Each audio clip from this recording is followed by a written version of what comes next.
Hi guys, நம்ம இன்னைக்கு என்ன செய்ய போறோம்னா சேமியா பாயசம் செய்ய போறோம். அதுக்கு இப்போ ஸ்டவ் பத்த வச்சிட்டு தவா வச்சிருக்கிறேன். கொஞ்சம் நெய் ஊத்திக்கலாம்.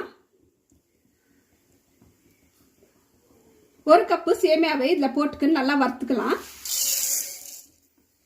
இது நல்லா பிரவுன் ஆகணும். இப்போ இந்த அளவுக்கு நல்லா பிரவுன் ஆகணும்.